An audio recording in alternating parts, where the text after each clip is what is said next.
Welcome back to another episode of Hot Mess Espresso. His tagline is, "You don't want to meet me like this, but you can meet him on a Hot Mess Espresso today." We have Anthony, better known as Badge 50. Hi. Heather, what's going on? How you doing? I know. I'm so excited.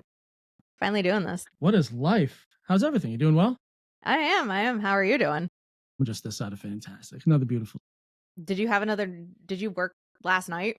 If you could believe it, no, I did not work last Oh, wow. night. I Wow. had an entire day off. I had an entire 36 hours off. I'm back on the ambulance tonight, back to the police department the next 2 days. So. Oh my God. 36 whole hours? Yeah, I didn't even know what did to you do with myself. I flew to Tahiti. It was insane. It was the most excitement I've had in a long time.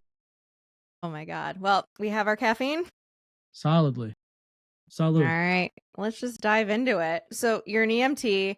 How the hell did you even decide? Because I know you've done a million things, but what made you land on EMT? It's obviously the pay, and I love the hours, right?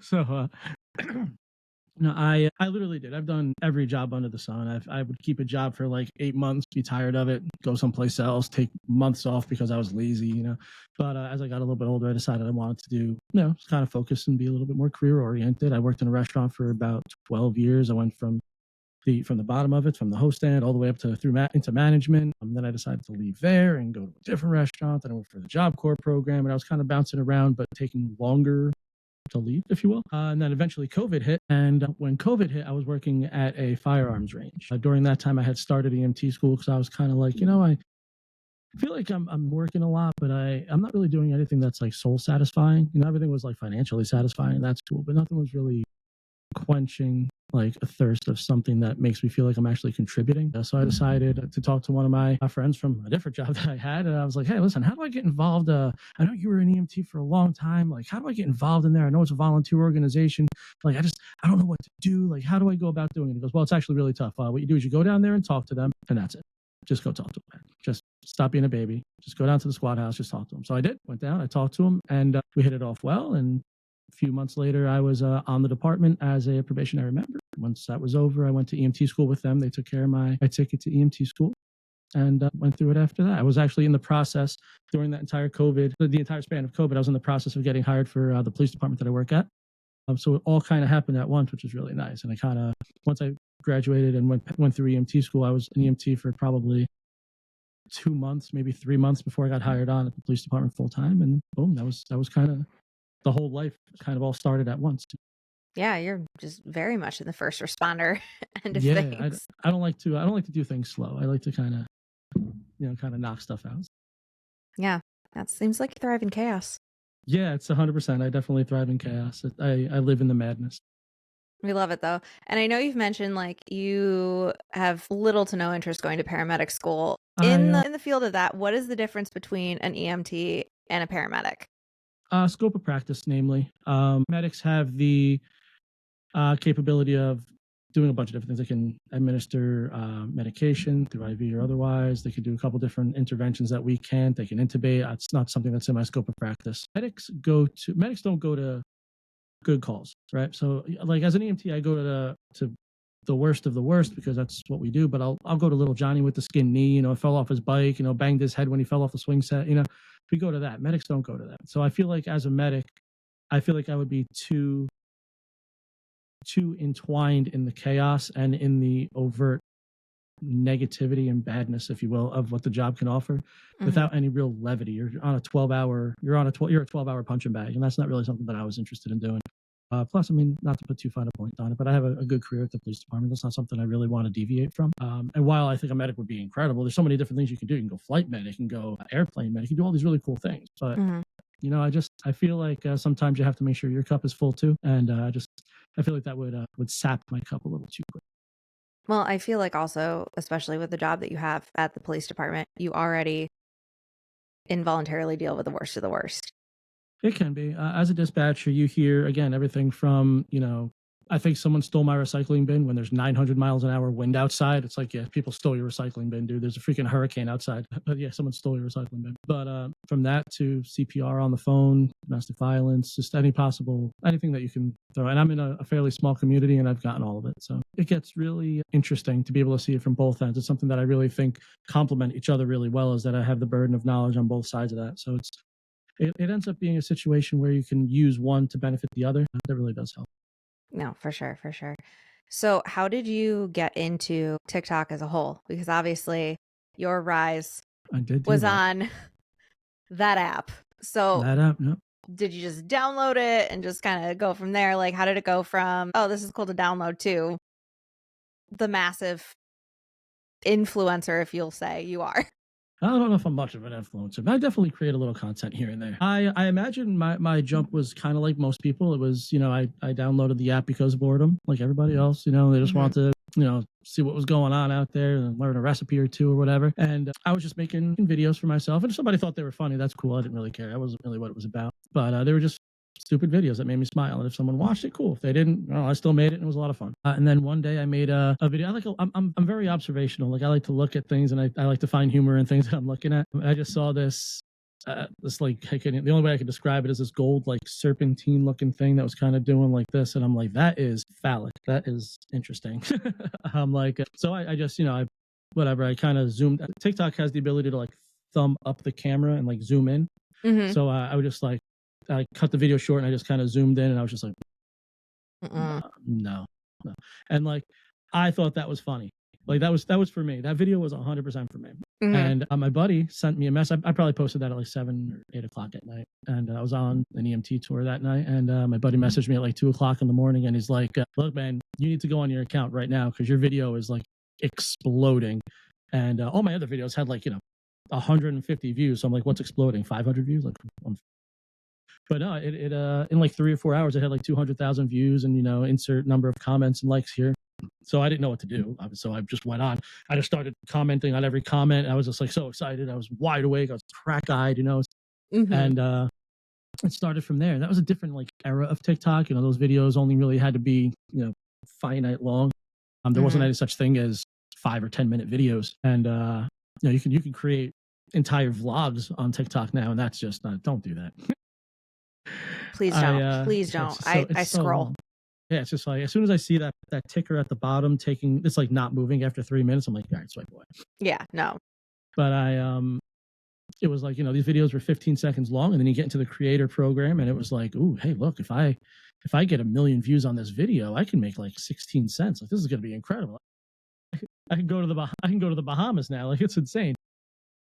I did like my first like that video. If I look at it now, I think that video has something like 25 million views, and it's ridiculous. And that video, when I was in the creativity fund, gave me I think it was like $6.80. It was ballin'. Nuts. Now it's a little bit exactly. Now it's a little bit different. The fund is a little bit different now, and if you have a video that kicks and the RPM stays high, you can do well on TikTok. Yeah. What is it, like 92 beats a minute or something like that? So on a podcast that I was on, one of the guys mentioned that he speaks at 92 beats a minute because it's the most pleasing to the ear, and it's been known that you could write a song that's 92 beats a minute, and even if the song is garbage, like it still takes off because it's the most pleasing tempo to the ear. As I'm scrolling through my YouTube yesterday, just scrolling through the app, like a video came up that was it was just a metronome at 92 beats a minute, and I'm like, what is this? Are you kidding me? So I sent them a text and I was like, dude, what'd you do to my algorithm? Oh my God. Yeah, the podcast we're talking about is the Unsubscribed podcast, which was 2 hours and 9 minutes of my abs hurt. That was literally they're so good. They're genuinely amazing humans. I always think that I'm like messed up with my humor, and then I feel like I met my people when I was watching that episode, because obviously you would send it to me and blah, blah, blah, blah. But yeah, I was watching the episode and I was just cackling the entire time. I was like, I have met my people. I have met my dark humor people. And there's two that weren't on my episode. They had a donut operator and Brandon. We're still at the range day. So I was with Nick and Eli and Leon was another guest. So the guy who was off to my side was another guest. It's just the most genuine bunch of people that want to see you eat, and it's just incredible. It was an absolutely incredible episode, and obviously, like, I was like texting you the entire time listening to it. I'm like, well, they took that question. Like, God damn it. I'm like, I had all these great questions and they're just asking them. And I'm like, well, son of a bitch. But, So you can send them, they're not mutually exclusive. Oh, I know. But yeah, like you talked about a couple of things on there, like your first unofficial call you were a week out of EMT school? Yep. I wasn't on a call. I wasn't. I was at Right. work. You know. Yeah. So that that first instance, I guess. Because I was Mhm. working at a range, and the range has certain protocols if something bad happens, where a privacy curtain's going to get cut. Everybody's going to get ushered out of the range. And I wasn't in the range. I was in the retail section. So it's the retail section over here, an area that's basically like rope line where you can get in line to get your either rent a firearm, pay for your range time, all that good stuff. Mhm. And then the range glass is directly in front. You can just look into the range, see people having a good time with them. And I just looked up and I saw two guys jump up on the countertop, cut the curtains fly down. And I just looked at my buddy who happened, he just started. He wasn't even at that range for a week. It just so happens he was an EMT already as well, but he'd been an EMT for a while. And I just tapped him on the shoulder. I'm like, we got to go, man. Like, we got to go. So we jumped the counter, which was glass, and that's not genuinely intelligent, but whatever. We jumped the counter, run into the range. We see what we see. A gentleman had taken a 357 Magnum, put it under his chin, pulled the trigger. When he did that, if you can imagine looking straight up like this, it didn't go like this. He lifted his head and it came out the top of his mouth, basically. Jeez. And obviously that's, it's not good, right? But Right. of what could have happened, that's probably best case scenario. And so I walk into the range, and there's one of the guys who happened to already be in the range, and he's holding him on the ground. And we secured him. I ran outside. I had a jump bag in the car. We had trauma kits and everything inside the range as well, but I have more. So Right. I ran outside. My guys were taking care of this guy. I ran outside, grabbed my jump bag. I saw the owner outside. I informed him. We all ran inside. Obviously, that now becomes priority one. We run inside. I'm tending to this patient. The town EMTs, the town EMS show up. We dump him on the stretcher, fly out the door. The other gentleman that was an EMT already and myself, I don't even know what compelled us to, but we just jumped in. We took the ride. Medics intercepted us, took it to what's incredible is that we have in Jersey, we have a couple of the top trauma centers in the country. We got him 15 minutes away, took him right to the trauma center, and he survived. He survived that. That is incredible. Looking back on that, did you kind of even for a second be like, why did I choose this career? Were you like, this is exactly why I went to EMT school? I knew going into EMT school that you can you need to prepare for the worst and hope for the best. Mm-hmm. I also know that people are their own worst enemies. And I also know that Mm-hmm. mental health is probably the worst struggle that anybody can have in life. So I know what that is a stew for. So I didn't question it. I didn't question whether I should do this or not, but you don't know what you can handle until you see it. Mm-hmm. And at that point, I was like, if I can handle this, I can probably handle Right. anything. When we got to when we got back, the hallways were lined because people were getting refunds, getting their money back because now the range is obviously shut down. The mayor was there, and all these people were there. The police department was there. When we walked into the classroom, one of the I think he was like a part owner, but definitely like one of the higher up managers. I was in there, and his girlfriend was there, and his girlfriend was a trauma and mental health resource officer and a social worker. So we come in, and the class had already been sitting there. The whole staff is in there. And when we walked in, me and Carrie just kind of walked to the back and just kind of stood there. We're just kind of leaned up, and everybody, when we walked in, it was like I likened it to when you see those images of like the astronauts walking down the gangway when they're coming towards walking towards the space shuttle, where it's just all eyes just turned towards you, and you're just walking. And when we got into the classroom, everybody was like, hey, "Are you okay? Do you need to talk about anything?" We're like, "Nah, man, we're set. We're fine. We got this. We're right. good." And it was good to be able to be with somebody who knew what they were doing a little more than me. Whoever's been doing this a day longer than something more than you. So it's good to have somebody that was there with you, and just we knocked it out. Another day in paradise. That was just that. Right. Right. Speaking of mental health, has that always been, because obviously anybody that follows you knows that you're very big on mental health and taking care of yourself and, just, being kind to people and Absolutely. yada, yada, yada. Has that always been a thing, or did you find that, like, especially with the platform that you did have, that was something that, you really wanted to push and like lean into a little bit more? So it's always been something that mattered to me, but only in the past couple of years has it been something that I've been able to do something with and or about. Mm-hmm. I know we talked about I'm the community chair for NAMI, New Jersey. I got to give a nice speech down there and been able to work with the organization. And they're just great. They're an amazing organization that deals with mental health and different outlets on how to get help for it. I'm the mental health resource officer for my EMS department. So it's something that now I have at least the ability to work with. But now that I have a little bit of an outreach, I can kind of put that type of good energy out, and it's been really rewarding.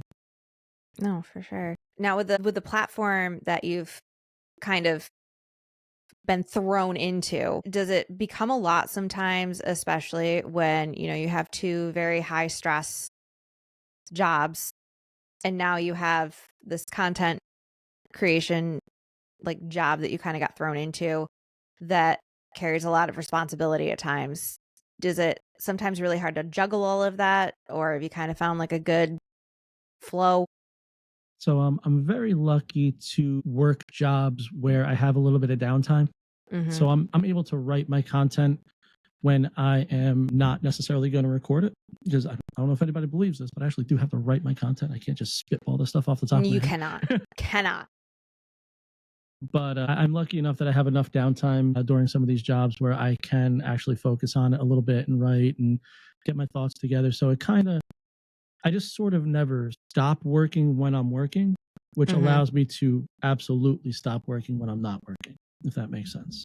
No, that makes total It sense. lends me time to, on my day off, just block social media out. I'll still throw like an Instagram post up and try to be engaging and do things like that, but I won't sit down you seem like I have my computer set up behind me here. Right. I won't sit down and grind on the computer for 3 hours or something. If I think if I'm on the computer, I'm playing some Fortnite with a couple of my knuckleheads and just being stupid. It's my way of alleviating a lot of the stuff that I either see, do, or have to do. Yeah. How has Yeah. it how has it affected you mentally, like dealing with this kind of like skyrocket of being well known? Because we joke about you being famous because we all can't stand that word, but Right. being more well known, like the things that come with it, like getting recognized and stuff like that. Like, was that a lot for you to kind of wrap your head around, or has it just Yeah. kind of been enough of a slow incline that like it Yeah. I wasn't mean, all thrown at you at once? the imposter syndrome, I don't think ever really goes away until Does you're not. freaking Taylor Swift or Robert Downey Jr. I don't think the imposter syndrome ever goes away. I mean, Right. like in the grand scheme of things, who am I? I'm just some chucklehead who tries really hard to make people laugh on occasion 3 times a week. Mhm. As far as getting recognized goes, like that'll always be a trip. I can't imagine that not being a trip. I went to an EMS conference and like I'm in an environment of my peers, So I'm obviously going to get recognized, but the amount of like to the point where like I'll give you a perfect example. The minute I walked into the conference, right? I had to go in, I had to register for like my classes or I'm not so much register, but kind of solidify my classes. I walked in and I saw somebody that I knew. Right? I saw a guy who was in my department for a while, but I knew him. Like he didn't really know me. Like he wasn't volunteering there anymore. He would just come in every so often. I'm like, oh hey, I know this guy, so I know this face, and he just happens to be on one of the task forces over there. I walked up to him. I was like, "Hey, buddy, what's going on?" I'm like, "I don't know if you really remember me. I'm Anthony. I used to see you down at the SWAT house, blah blah blah." And he's like, "Oh no, yeah, no, I absolutely remember you. I really like your content." I was like, "Bro, come on, man. That's not what this is about. Like, come Oh on." my God. I'm like, and then it started from that was so when I was in the parking deck, I had all my stuff. I had a tripod with me, I had all my bags just bundled up all over me. I got to the elevator. This is when I first walked in the building and got to the elevator, hit the down button. Some guy walked up. He's like, "Oh, doing some recording today." I was like, "Yeah, I got a bunch of crap." He goes, "Yeah, man, I'm a huge fan of your channel. That's freaking wild." I was like, I'm not even in the building yet. What is this? It was crazy there, and then I went to go see the Unsubscribed podcast live, and I was recognized nonstop over there. That was a whole huge thing where they had me. I stood up, and they brought the house lights up, and the house lights went crazy. That place went nuts right when I did this little thing. It was insane. That was a lot. That one was a lot, and that's on Yeah. camera, and that one's recorded, and that one's on TV. So I'm like, that's nuts. That's just absolutely Yeah. nuts. No, I I like to I I like to think I won't get used to feel it. like anything recording with me, like once, this pod gets, a decent amount bigger, like I'm gonna have to really fix my RBF because I was literally like podcasting all day last week and I'm in like a group call and my mentor like texts me and he's like, "Are you okay?" And I'm Bless you. like, "Yeah, I'm fine." Then I'm like, "Well, I don't have my active listening face on. I just have my like." I'm like, "Oh shit." It's Amazing. fine. It's fine. I just look like I actually want to burn the entire world down when I'm just thinking about what the hell I want for dinner. It's fine. This is it. I choose danger today. This is what happens when, you're majorly Italian. I swear to God, we all have RBF. Just sitting there with that No, I'm listening. This is really interesting. I know. I'm like, people are like, "Are you okay?" And I'm like, "Yeah, why?" I'm great. Can't you tell that I'm great? They're like, "You look like you're gonna kill someone." I'm like, I'm not saying I'm not. I'm "I still miss great. my dog." Mine are I'm just just over thinking here. about what she's doing, I which hope she's probably does make happy. me look mad because I'm mad I'm not home with my dog. It's fine. That's hilarious. That's hilarious. Now, your tagline is, "You don't wanna meet me like this." Have you met anybody on a call yet?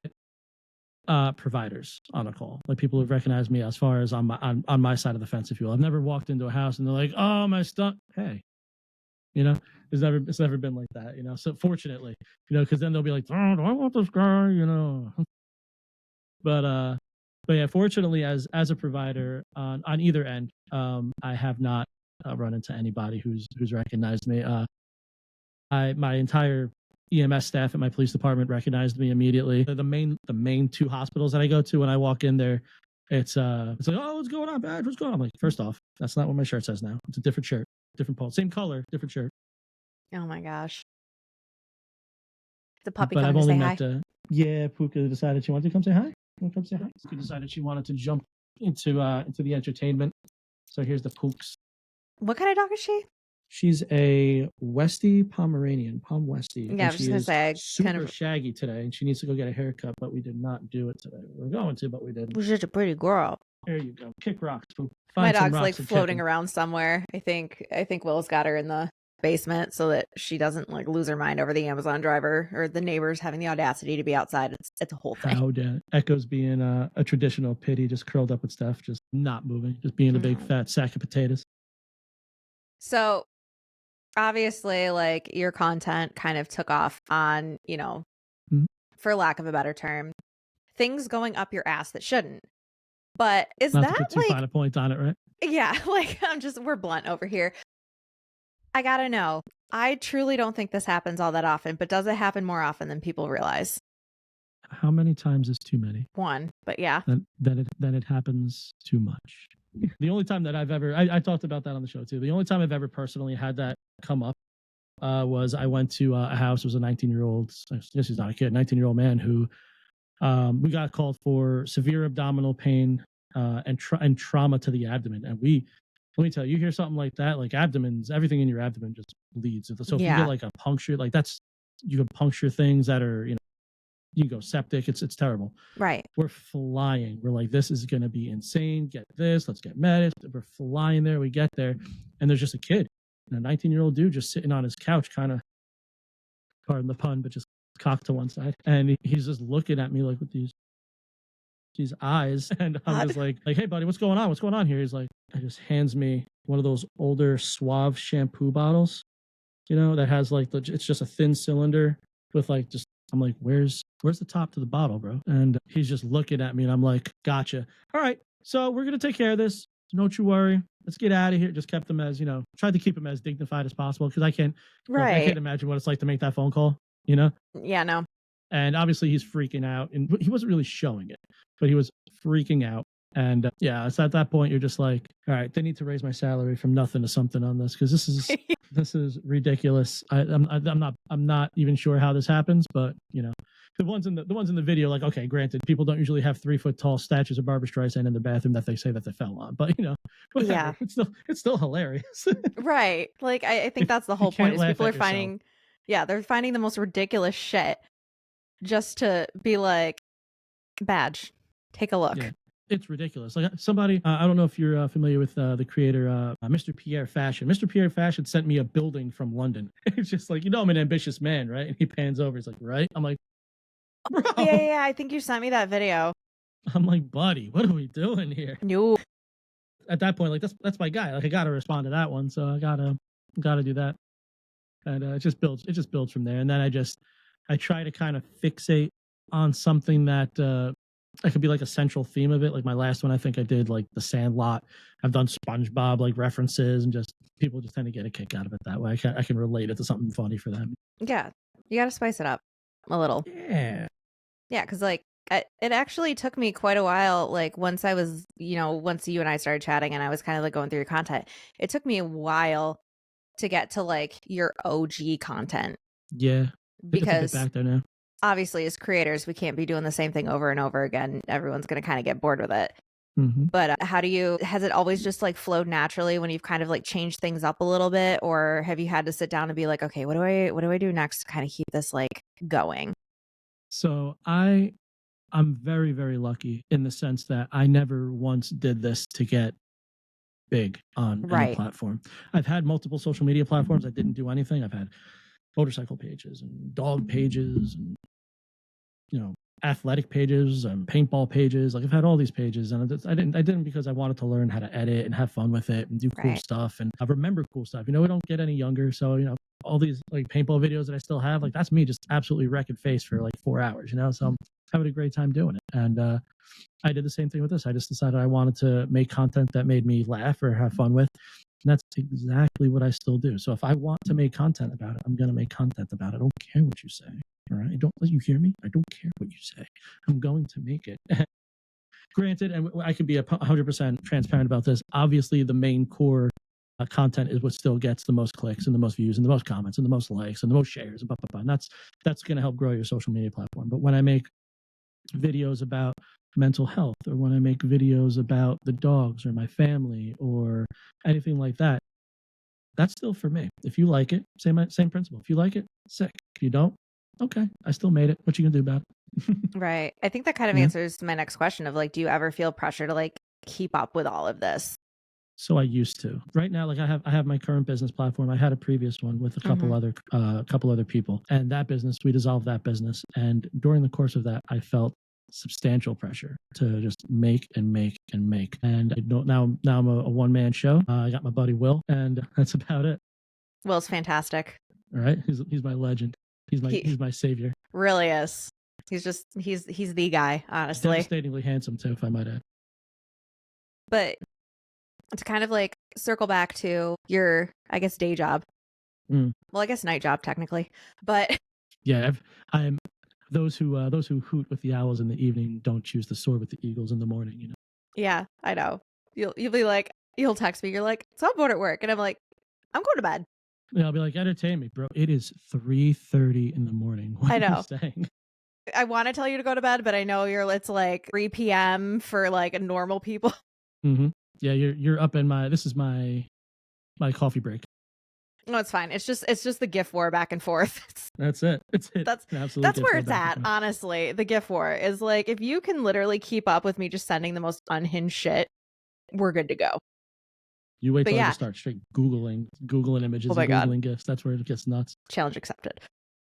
But to kind of just circle back and, you know, all of that, obviously, like EMT, it can get a little like dicey and traumatic, but you know, it's not the like medic calls. But with your dispatch job, obviously, like you got to mentally prepare yourself for the absolute worst every time you answer the phone. How do you absolutely. Yeah, how do you decompress and like take care of yourself after either just like a bad call or like a night of just, God damn it, like just these are the worst fucking hot calls. Garbage. Yeah. And they happen. In my town, I can tell you this for free. In my town, nothing ever happens by itself. So it's always something bad happens. Then you got somebody calling for something that isn't super important. Then you got somebody doing a traffic stop. And I'm in there. I'm by myself. I'm the only dispatcher in there. So being able to multitask, prioritize, triage, and stay focused on what you're trying to do, that 25 minutes or 30 minutes, once that's done, look, it could be smooth sailing for the rest of the night. It could be nothing going on, you know, especially, you know, winter weather, rain, all that good stuff. Maybe there's a possible occasional car accident. But remember, I work from 6 p.m. to 6 a.m. For half of that, there's not anybody on the road. So it's like, it's just less likely. I have sort of developed over the years, even outside of being in EMS and being in 911 in general basis. I'm a big fan of making sure my cup is stay full. I'm very good at disconnecting and disassociating. If there's something that I want to do, I will. Anybody who knows me could attest to this. If there's something that I want to do, I'm going to do it. And if there's something I do not, I am absolutely not going to do it. In the same way. So if it comes time where it's like, man, I really need to create some content today, but I I'm just not feeling it today. I'm not doing it. I'm not Right. gonna go through the entire process where it's go down to the ambulance, do all, because it's a lot of work. If I'm not, I don't record when I work. I record when I don't work because I'm not gonna physically record. I can go on a call and do something like that. It's not worth Right. it. So I record when I'm off. So I go down there and take care of everything.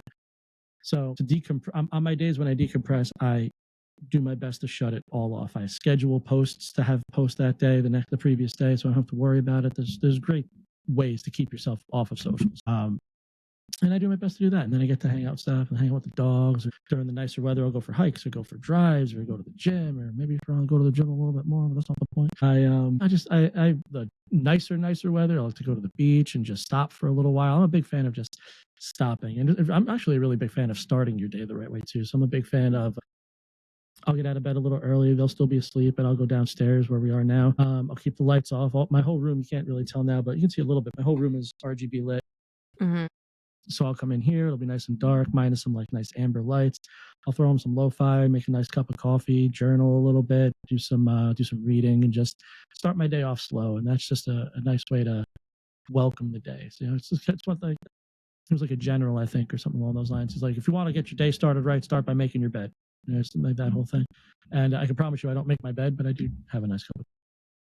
No, but it's the same kind of thing. Like, Yeah. I'm the person that I want to make my bed because then I look at it and I'm like, it looks nice. I metaphorically make my bed. Yeah, exactly. Yeah. So it's like I'm a little more literal with that, but like, yeah, you start your day off with something that like saves your sanity. Yeah. Basically. Start with a nice clean slate and just address your day as it comes, rather than, oh man, I remember this. I have to do this. I have to do that. Nah, man, shut it off. Turn it off. Just stop. At the rock, paper, scissors, everything that's going on in your life, is that really the most impressive thing? Earth's this big. The universe is the size of this planet. It's not worth it. You're a speck. We're all just stardust. Chill out. Drink your coffee. Especially drink the coffee. Don't say no to coffee. Don't do that. Don't ever say no to coffee. Oh my God. Nobody wants to deal with me uncaffeinated, honestly. Except when my Uber Eats doesn't bring my coffee today, and like, might I add. Coffee at home is just not the same. Yeah, no, it's definitely not. It's just not. I'm like, I don't know whatever magic you do at Starbucks, but when I try to do the exact same thing, it doesn't come out the It's just not the same. It's not the same. So then, like, obviously that kind of trickles into bringing work home isn't a problem. You can kind of like leave it in the car or leave it in the building. There's an episode. I was a big fan of Scrubs. You ever watch Scrubs when you were growing up at all? That came out in like 99. I was 7. So yes, you were a big Scrubs fan back then. Huge Scrubs fan. 90s. Oh my! I know the 2 main characters. Okay. There's an episode where Dr. Kelso, he's like the head of the hospital, is the chief of medicine, and he's like, he talks about how the minute he steps over the hospital threshold, like the day is crazy and everything, and the minute he crosses that threshold, to see walking out of the parking lot, a more dramatic way of him showing how he's able to just disassociate, shut that off. At the end of the day, and it sounds a little heartless to think of it like this, but I promise you it's not, when you realize that it's all about your whole life, no matter what you're doing, is about self-preservation, because you're the only you that you have, and you have to make sure that at the end of the day you're solidified. Mm-hmm. If you don't have a way of disassociating from your job, and that could be when I worked in the restaurant, or it could be when I just performed CPR for 40 minutes on a patient that didn't make it, you cannot take that home with you. I've had 2 instances where something came home, and I told Steph, I'm like, one of them, I was like, go in the basement. We need to have a conversation. And that was the day at the range. And it's just, I was like, this is what happened today. I want you to be on the same page with me, just in case, because I didn't know how I was going to react in 2 days, right. 3 days, 5 days, 2 years. Who knows, right? That can get you. I remember what I saw. I can still picture it. But fortunately, I can still picture it, and I can paint the picture. It is not something that, when I paint that picture, affects me in a negative way. It was a learning experience. It's something that we were able to take care of. And to be perfectly honest with you, it's one of my prouder moments, because we handled it like freaking champions, and it was done, over with, back in service. And I wasn't really back in service because the place closed down, but right. And then, but a few days later, a week later, maybe it was, the place opened back up, and it was go time. So that's something that we're proud of. Yeah. But and I mean, I definitely like to leave it at the door. If you can leave it at the door. Well, yeah, I mean, like, that was, I guess, since, you know, you and I are both like jump both feet in, that is very on brand with a week out of EMT school and boom. Yeah, that's exactly what happened. I should honestly have seen it coming. Yeah, you're like, it's gonna be something crazy. Yeah. It has to Especially be. working at the range, like the scene was set, you know? Right. Yeah. And the Right. thing is there's fail safes around that. Like this was a rented firearm, right? So this guy came in with an idea. He obviously came in with an idea. And when we talked to him, I believe that's what they said. He came in with an idea he had attempted 2 weeks earlier. And that was medication he tried. Mm-hmm. And at the range, you're not allowed to rent a firearm. This is most ranges. You're not allowed to rent a firearm by yourself. He was not by himself. He was with his girlfriend. They drove from Connecticut. He wasn't anywhere near home. And he knew what he was doing. He was doing this thing that's called, they call it fly fishing. So basically you would see people like in movies do it. They'll hold it out, they'll go bang, and then they'll go bang, bang. So it was kind of, he was making it known that he was doing this motion, you know, and that could be a tell off. And then you just, in the camera, you just see him. That was it. You know, so he knew what he was doing. He knew exactly what he was doing when he walked in. Well, I'm glad he survived, and I'm sure Yeah. a lot of Yeah, that we had are to do too. with the fact that you and your coworker were there.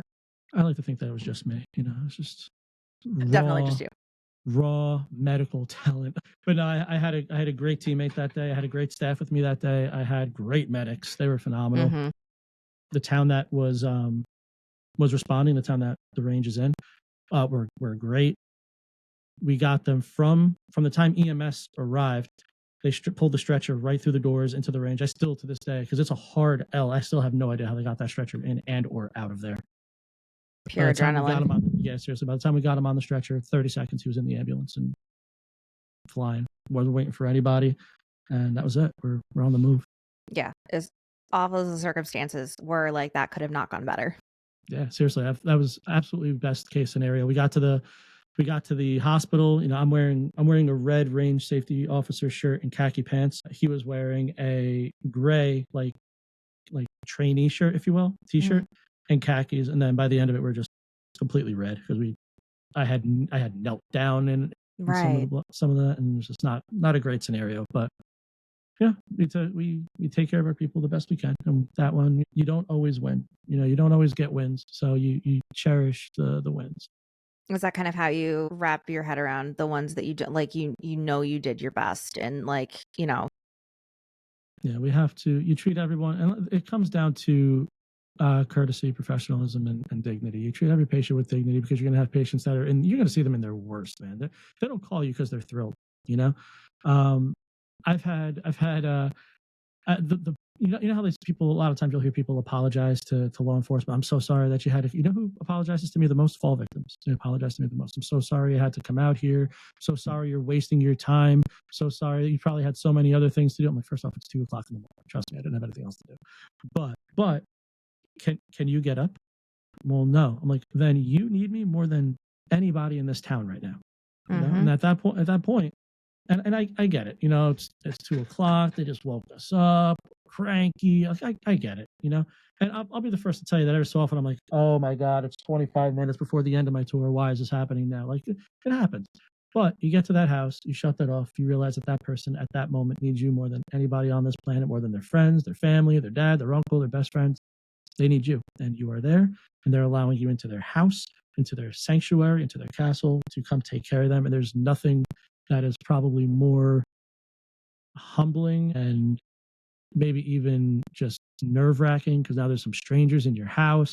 Like I can't imagine if someone came just walking into my house, that would make me nervous. I'm very lucky to be in a position where people put that kind of trust in me. Yeah, absolutely. Being more of like a public mental health advocate, and especially, you know, finally being able to be involved in these, you know, bigger mental health corporations. Like, I don't know the word, like not corporations, but like nonprofits and like stuff like that. How does that affect you sometimes? Like, especially when you're hearing from people reaching out and being like, you know, hearing the really sweet messages about how like you positively affected their mental health, or like, you know, things like that.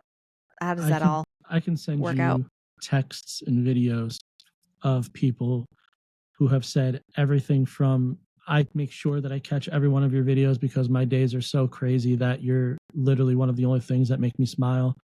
I've had people tell me that I've saved their life. I have people that have said so many encouraging and just incredible things. If you told me 10 years ago when I was running to go get table 7 their ranch because they spilled their first one all over themselves, that I would have a chance to have any type of effect, any type of positive effect on anybody, I would not have believed you. And now I'm incredibly blessed to be in a position where this is something that I get to do, and I get to do it regularly. I get to take care of people at both jobs that I have. I get to put my content out, and I'll be the first one to tell you that my content is ridiculous. It's so goofy. It's great though. It's enough that satisfies my itch for creativity a little bit. Like we're branching out into long form as well, but it lets me be creative and lets me be relaxed. And that's a huge outlet of stress for me too, because I get to go from something super stressful to just being completely ridiculous.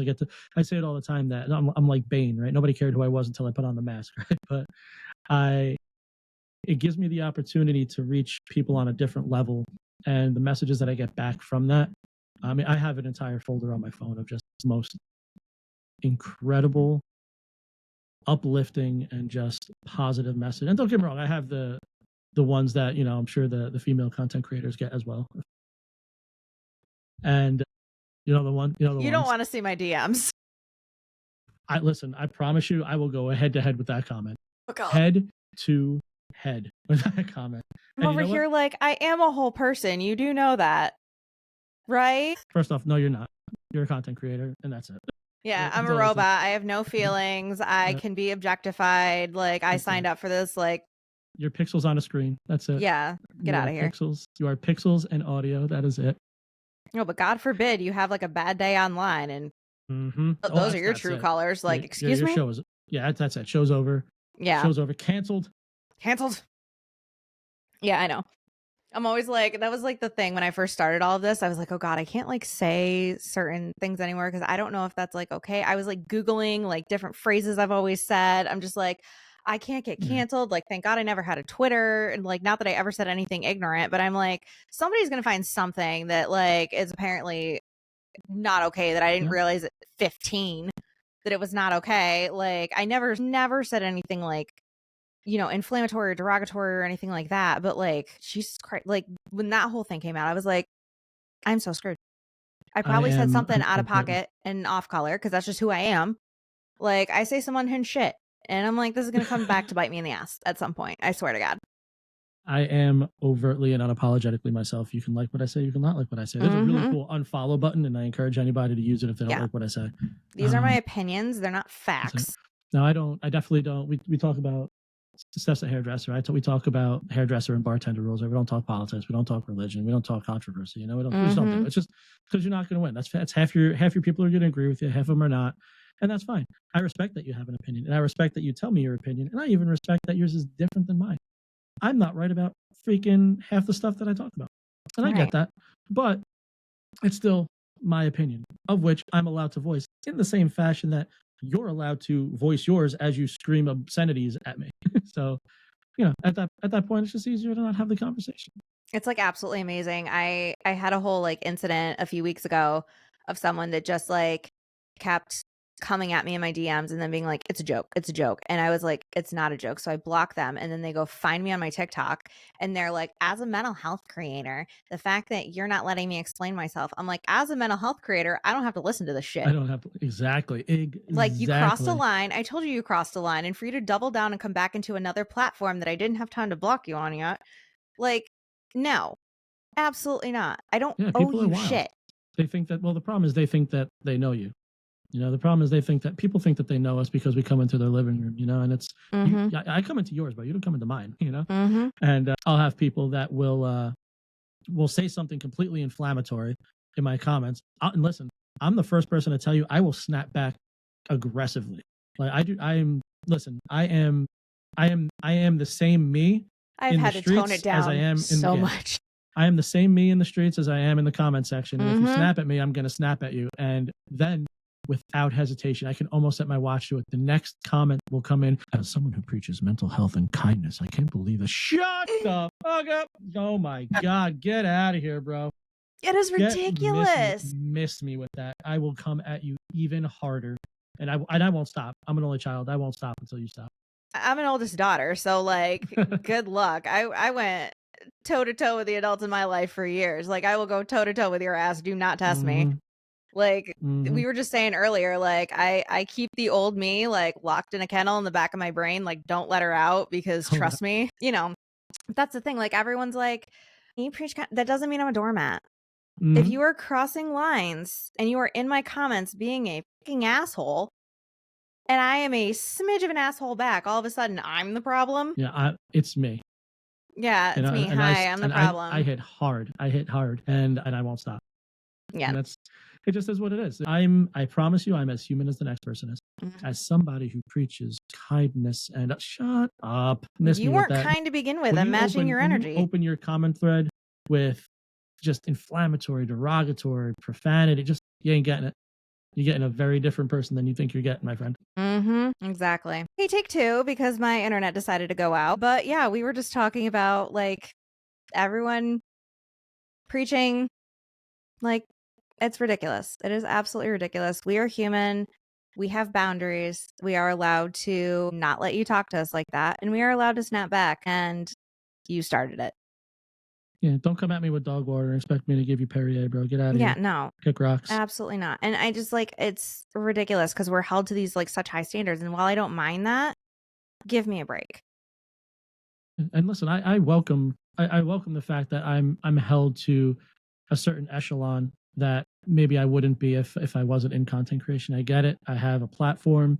I have, in some sense, an image. I have something that I have to uphold. But listen, my image can also be that I'm not your freaking doormat. You know, I'm not your closet. Don't hang your stuff on me. Like, get off me.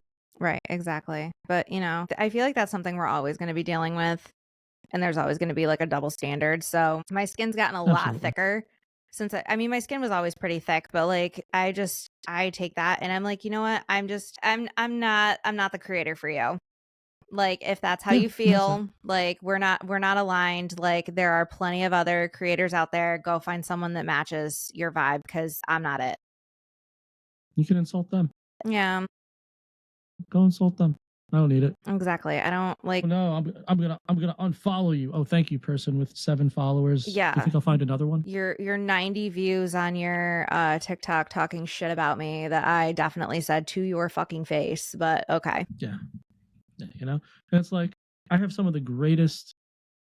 I have the greatest community on the planet. Like we come Absolutely. together, we have amazing conversations, and like every so often, there's just one freaking blowhole that has to ruin everything. And it's like, listen, we're not here for it. You know, the true people who are part of the Badge 502 community are not just a bunch of people who are going to dump hate and anger. And it's so few and far between that it's almost not even worth talking about when you talk about the Right. collection of how many followers are in the Badge 502 community. Well, listen, it happens. And when it does, and it's not even just me, the community comes down on them too. Yeah. No, that's the thing. Like half the time I have to like almost like call my dogs off. I'm like, guys, it's fine. Ignore him. Ignore him. It's okay. Yeah, it's fine. He knows not what he does. Yeah. No, the first time I went viral, it's actually the only time I went viral. But the first time I went viral, I had my friends like in the comments because people were like, oh my God, have some original content. And they're just like, I see you have 3 followers, Mr. Original. Hi, Doggy. And like, what's original content? Right. Tell me something that's original. Like, there's nothing that's original. there ain't anymore. shit that's Everybody's original doing on a TikTok. facsimile of somebody else. It's a facsimile of somebody else. That's why they have these things. It's wild. It's called trends. Yeah. You know, like it's fine. It's insane to think, right? But yeah, no, my like really good friends and like my community would go in and like go at these people. And I was like, hey, guys, the paragraph is not going to change them. Insulting them is not going to change them. Just let them yip yap. I'm keeping it up. Thank you. I would literally start commenting. I'm like, thank you for the engagement. Because you keep pushing my shit out. My video. Why won't you do this on my video? Why does it have to be on a comment that I did on somebody else's video? You're making them famous for me. Like, come on, don't do that. Talk crap on mine so I can snap back at you and then we'll get that engagement going, you know, blow this video up out of the water. You know, Give me a couple shekels for it. But yeah, to kind of switch gears a little bit, they were talking on the Unsubscribe podcast. I didn't want to like make this the whole episode, so I spaced it out. But they were talking about Buffalo Bills fans. Buffalo Bills fans. I live in Bills Mafia territory, and let me tell you. Is that accurate? That was not for show. What was it, the Buffalo show? They are, look, There are Buffalo Bills fans in my family. I married a Buffalo Bills fan for a brief period of time, but they are psychotic in like the best way. Like Bills fans, like you get your assholes, but like tried and true, they are like I've gone tailgating. My first NFL game was a Buffalo Bills game. I'm a diehard Steelers fan, but here we are. But like, they're like that was not for show. That's a They're good bunch of guys. the flaming tables is not for internet views. Like those actually happen at tailgates. Like, That's amazing. It's amazing. It's fine. But I'm bringing that up because do you kind of see some of those like videos of like, them jumping through flaming tables and Absolutely, the other shit that they do? And do you literally go, well, that's a C4 injury? And like, you'll see, because a lot of times what will happen is these guys are so drunked up that like they'll go through one of these tables and like they're just usually plastic tables or sometimes wooden tables, whatever. Mhm. Like but for the most part they're like collapsible, foldable tables, and like, okay, I'm sure it doesn't feel great, but at the end of the day, like I've seen WWF superstars jump off top ropes and go through those walls. I'm like, it's probably not going to be the end of the world, but I've seen some of these guys land, not want to get up and hold their shoulder, and I'm like, ooh, that clef is gone. Yeah, that is gone. That's rehab, my friend. Welcome to it. Yeah. It's one thing to jump through the tables, but then when you get like the big snowbanks and they're jumping off the snowbanks onto the table, I'm like, are you just trying to injure yourself here? It's insane, and it's like insane in the best way, because like if you're gonna get hurt, do it cool. Right, exactly. Like you went through a table that was on fire. Like at least you have a good story. I've never done that. Yeah, no, you will not catch me ever doing that. But yeah, I had a guy. One of my bigger traumas that I've had in town was a guy who this is when I first started. Also, went up during an ice storm. I'm 100% sure that it was because he was getting yelled at to do it, because that's the story I got, so I believe it. Nobody foot his ladder. It was during an ice storm. He was clearing the ice out of the gutters because there was water cascading, I guess, down either into the house or down over the whatever was wrong with it.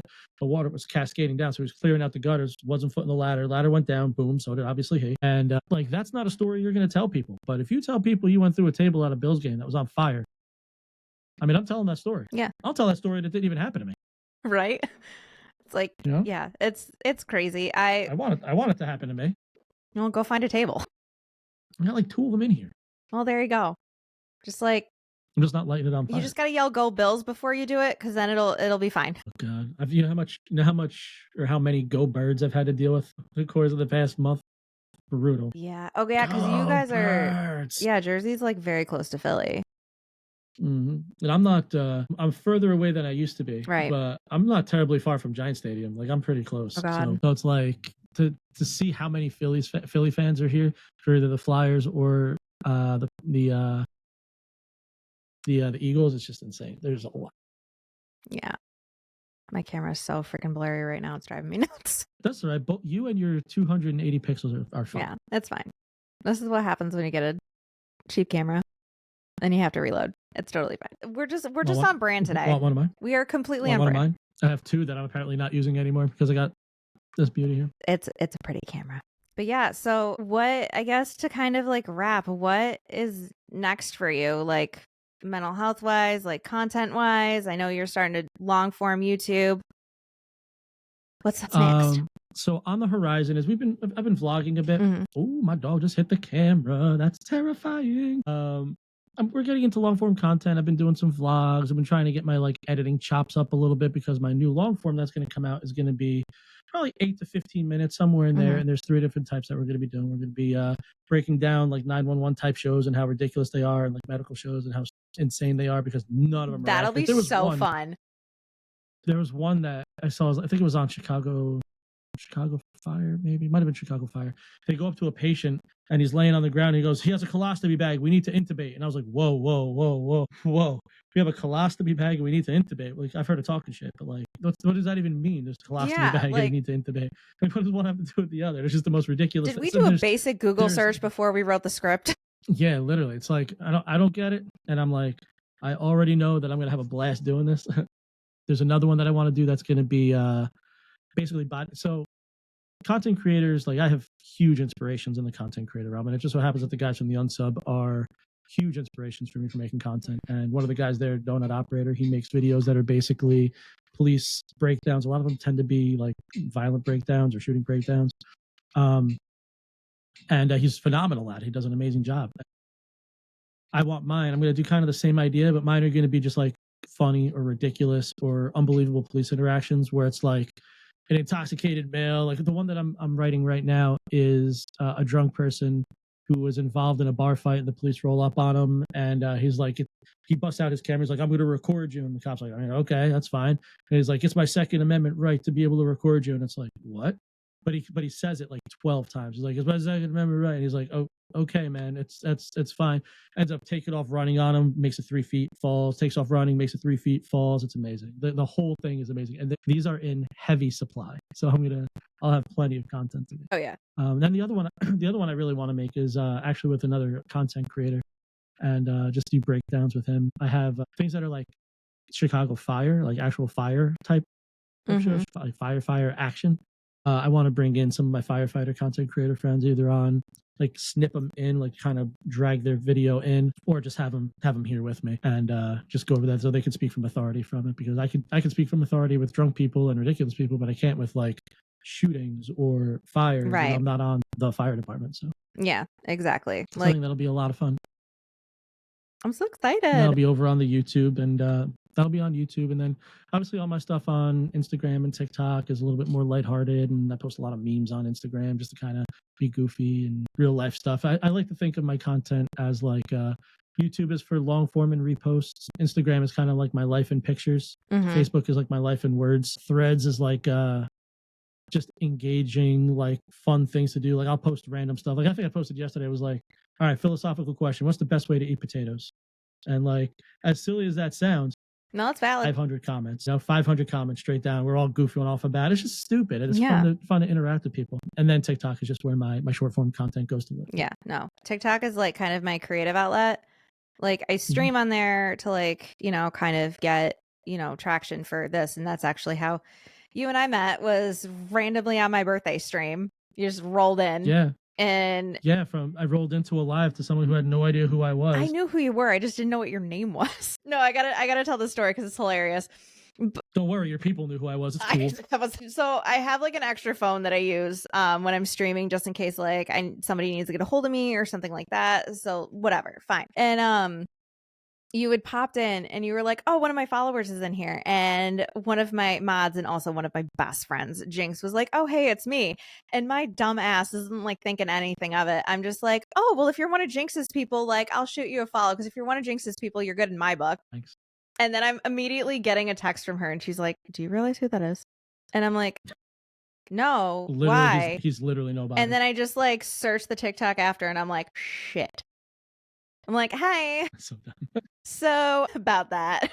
I'm just a goober. No, I know. I was like, "Oh, well, he stuck around and, that's fine." So I guess I was like a normal human about it. It's fine.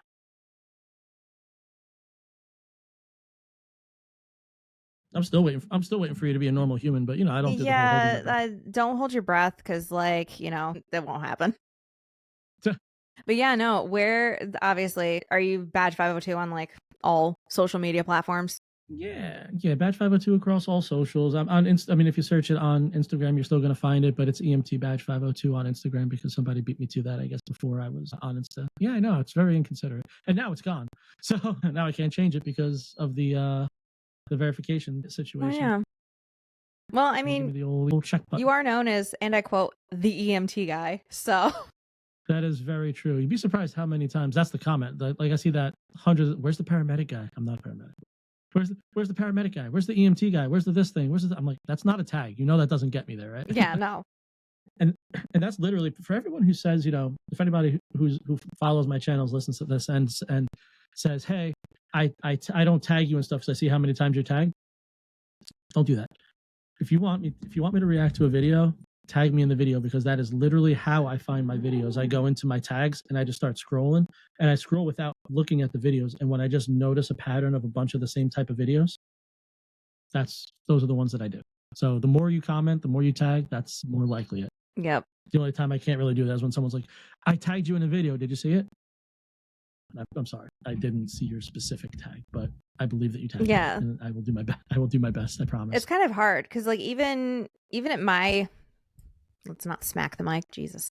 Even at like my quote level of, you know, content creation and stuff like that, it's hard to see everything that like people throw at you because It is. otherwise you're gonna live on your phone and you're never gonna like look up and touch grass. So I Yeah, always feel I'm a big bad. fan of grass touching. But I'm like, no, thank you so much for like tagging me in it. I didn't see it. I'm always like to people, I'm like, if you want me to actually see something, you need to send it directly to me. Because if I get a like comment tag, it gets lost. It just does. Absolutely. Just gets lost in the ether. There's hundreds and hundreds. I got 1,000 tags a day. It's insane.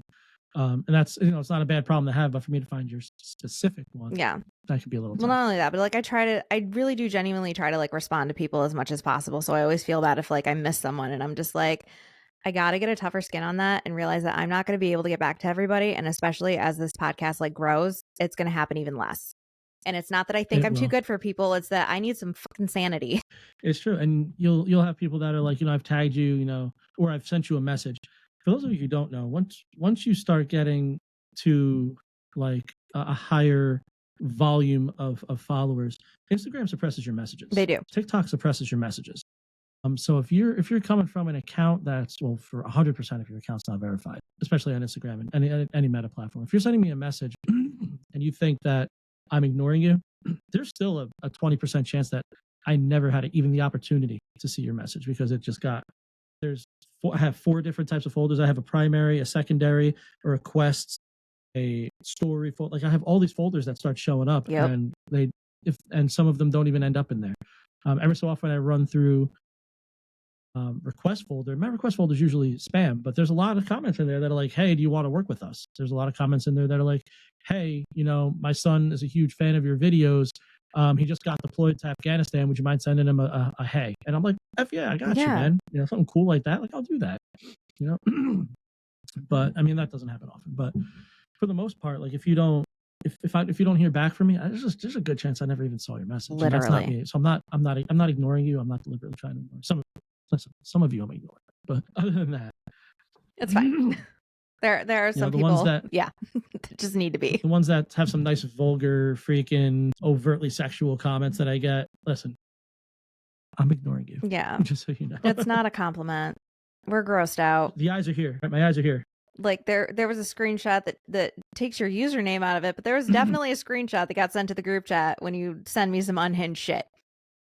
So like, there's your warning. Because are you kidding me? I send them to her all the time. Like I'll let her see them. I don't care. Yeah. Like you have to do that, especially like having a bigger internet platform with like a significant other, like that you have to have that level of transparency. Yep.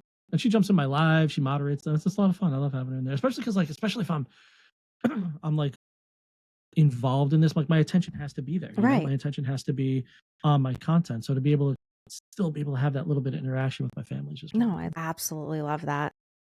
But yeah, so badge 502 everywhere except Instagram, then it's EMT badge 502, in case like 2 people that listen to this don't know who you are. Yeah, some random officer out in Midlothian, Virginia, or someplace out of nowhere, just like, hey, I also too have badge 502. No, I literally, when I had posted on my story that you were coming on, my shit got flooded because I actually have several EMT friends that were like, no shit, how the hell did you manage that? I'm like, he literally stumbled into my live one night. Hi, Heather's EMT friends. Like, doing well. No, they're very excited for this, and I'm excited to give them this. Well, I'm happy to be here. I love watching the show. I told you that your 32 things for 32 was really cool. I even sent you a message after I had heard. The quote's not coming to me right off the top of my head, but you had sent something in one of them, and I was like, dude, that's effing profound, and I loved it. And I was like, you just know that I'm gonna remember this, which I didn't, but I screenshotted it and I have it. You screenshotted it. So, that's all that counts. Yeah. Once it's screenshotted, that means it's forever. Yeah, and even if you forget, when you go back through your screenshots, when you're like, why do I have 6,000 screenshots? I need to get rid of a few of these. And you're gonna be like, oh, that. I do it all the time. Oh yeah, 100%. It's gonna go in my quotes. I haven't done it yet, but it's gonna go in my portable quote machine. I'm taking it. Well, there you go. It's mine now, by the way. I now said it. Oh my God. Well, Anthony, thank you so much for taking the time out, coming on. dealing with, the technical difficulties and my psychotic ass. Just remember, service to others is the rent that we pay for our room here on Earth. You quoted that again? Muhammad Ali, above my mom's couch. If you guys want to you got to go check out the Unsubscribe podcast episode. I have been yapping about this forever because it was the most hilarious 2 hours of my life. Yeah, literally. I knew you were going to, I was like, you got to throw that in at some point. That was beautiful. But yeah. Also, by the way, service to others is the rent that we pay for our room. Is it? Make sure you're paying your rent. All right. Sometimes you need to pay your rent. No, right? honestly, do the right things. Do the right things. Do the good things. Yeah, that's the thing. At the end of the day, like, you can be unhinged, but just try your best to like leave at least a slight positive impact every day.